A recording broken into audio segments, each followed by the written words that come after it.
I may be a little bit late to the party on this one, but I recently picked up the Logitech MX Master 3S. Now, I've been a big fan and a long time user of the Logitech MX range. I first bought my old MX Master back in 2017, and it has been a fantastic mouse all the way through to the last few weeks, where I've started noticing that the actual thumb button is randomly activating without me pressing it. Apart from that though, I've never had an issue with the mouse. It has a good weight to it, the battery's fantastic, and I've probably charged it about 20 times in all of those years. And it's safe to say that Logitech have converted me since I first took the plunge in 2017. So the 3S. This mouse came out as an all new design in 2022, and in this video I'm going to take you through if it's still worth buying in 2025. And spoiler alert, I'm loving this mouse in the few short days that I've had it. Let's get right into it. So what's in the box? It's very minimal packaging, and you get the mouse and USB-C cable in the box itself, along with some instructions on how to set it up and download the Logitech application. It's very simple, and I appreciate the lack of waste in the packaging. This mouse comes in a few slightly different colors. The one I have here, which is for Mac, comes in space gray. I went with the for Mac one as I mainly use Mac OS for all my workflows, and it just made sense. The other for Mac color is white, and that said, if you're picking up the regular MX Master for Windows, you get a color called graphite, which is more of kind of the gray tones. You can also pick up a light gray, which is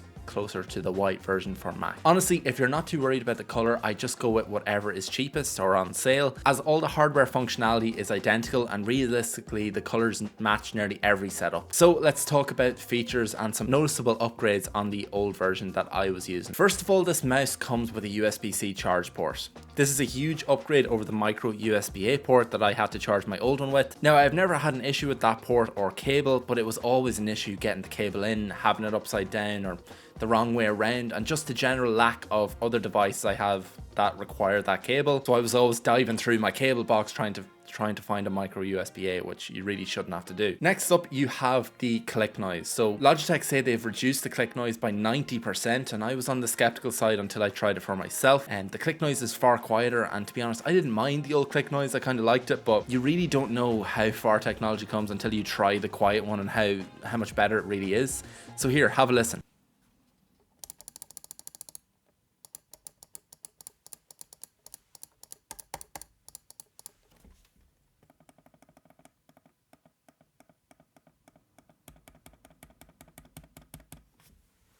With that, the scroll wheel is super smooth, and as the mouse is optimized for Mac, far more responsive when using the Mac, whereas the other one wouldn't have been. If you've ever used an older MX, you'll know that sometimes the scroll wheel isn't exactly as exact as like wired mouse. That can be solved in the settings now, and just the overall optimization that they've done with this mouse, which is fantastic. Next up, you have the improved buttons on the side. Before, it was very difficult to press the buttons, especially if you had bigger hands like myself. It's nice that they're nicely spread apart and easy to press. You also have the scroll wheel on the side, which is slightly bigger, and it just feels nicer. One of the things I have noticed about this mouse is just how light it is, and it has got smaller, ever so slightly smaller, and that said, it is still very comfortable, and I don't think Logitech have sacrificed any comfort making it slightly smaller, just to be clear. If anything, it just feels a bit more ergonomic. It's hard to describe. The mouse can connect to 3 different devices that you can switch between at a moment's notice, and it comes in super handy when you want to go from your Mac Mini to your MacBook Air, your MacBook Pro, or even a Windows machine that you use from time to time. Logitech say that the battery should last 70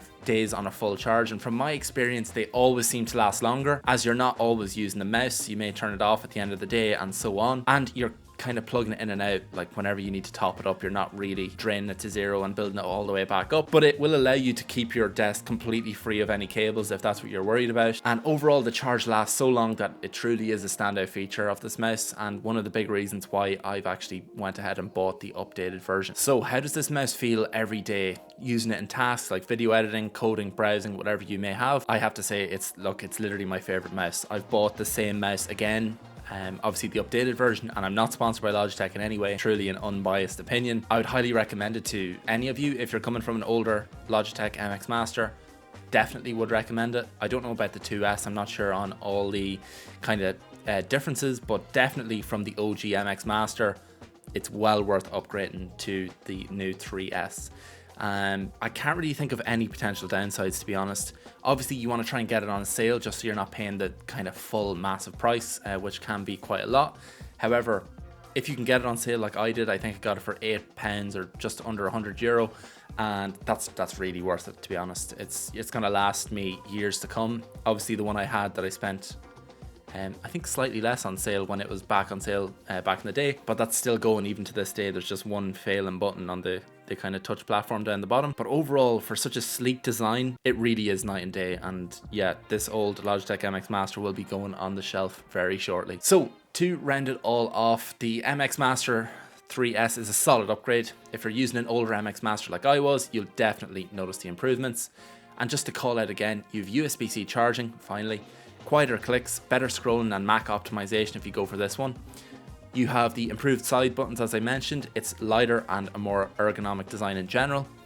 You have the multi-device support, which you would have had with the old one as well. And of course, the incredible battery life. So if you're still looking for a premium productivity mouse in 2025, the MX Master 3S is definitely one of, if not the best options out there. With that said, if you've enjoyed the video, hit subscribe and I'll see you in the next one. Bye bye.